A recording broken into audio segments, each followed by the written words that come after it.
We are here for a simple reason. We have an obligation to make sure that our children are safe, healthy, and able to learn when they go to school.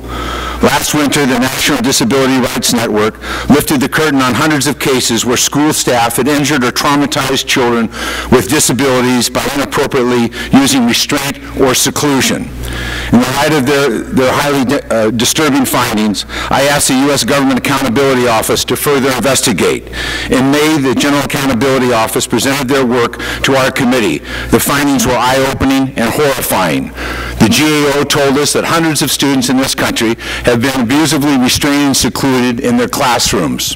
Very young children were suffering these abuses. The victims were disproportionately students with disabilities.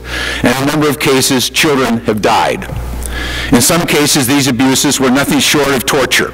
The General Accountability Office uncovered cases of staff tying children to chairs, taping their mouths shut, using handcuffs, denying them food, fracturing bones, locking them in small dark places, and sitting on them until they turned blue. The GAO told us that many of these abuses were happening at the hands of untrained staff with little or no accountability. The practices are being used frequently when they were often under the guise of discipline when students aren't physically aggressive. In some cases, students have been restrained for simply wiggling a tooth or blowing bubbles in their milk. And currently, there are no federal laws on the books to prevent this from happening.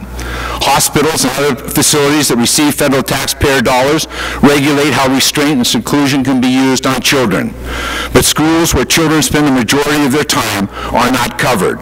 Without minimum federal standards, state protections for kids read like the Wild West. We heard stories of Cedric, a student with a disability whose teacher withheld food and sat on him until he couldn't breathe. Cedric died minutes later on the classroom floor. We also heard the story of Paige, a student with Asperger's syndrome who was abused for years under the guise of discipline. She continues to suffer physical and emotional scars from that behavior by her caregivers.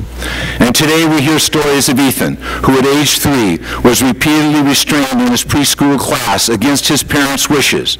As in many of these cases, Ethan's parents only learned about this abuse when he came home with bruises.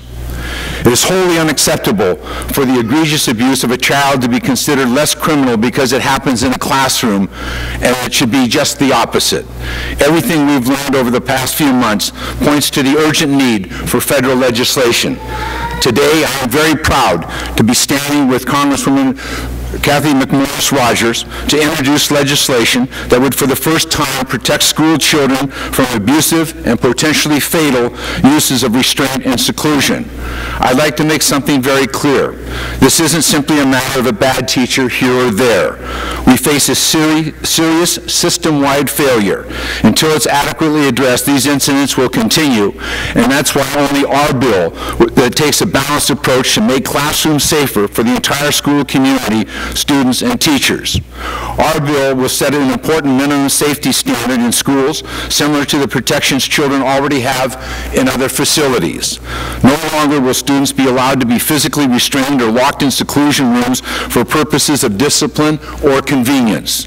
No longer will students be allowed to be strapped into chairs or restrained in a way that restricts their breathing. Our legislation will require that schools notify parents immediately about restraint or seclusion when it's used. It will give schools the support they need to create positive learning environments and to properly train their staffs. And after 2 years, it asks states to take their part by putting in place and enforcing their own policies to meet these basic standards.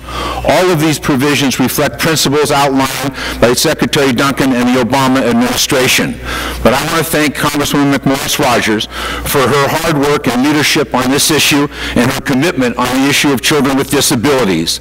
And I can't think of a more important cause for the both of us, but I also think it's so terribly important for the children and their families.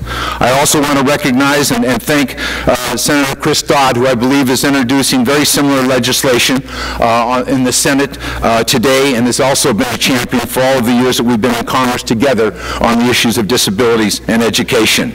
This could not have happened without the work of the Appraised Coalition Coalition, including the National Disability Rights Network, the Council for Parent Advocates and Attorneys, TASH, the ARC, the National School Boards Association, National Education Association, American Federation of Teachers, the National Association of Directors for Special Education. Finally, I want to thank Tony Price and Ann Gatos, who bravely shared their stories with us last May, and the Holden family that is sharing their story today. We know that it isn't easy to relive these experiences and the abuse of your children. As parents, when they send their children to school, we expect that they will be protected from the dangers. This bill will finally help make those expectations real for these families and for families throughout our country.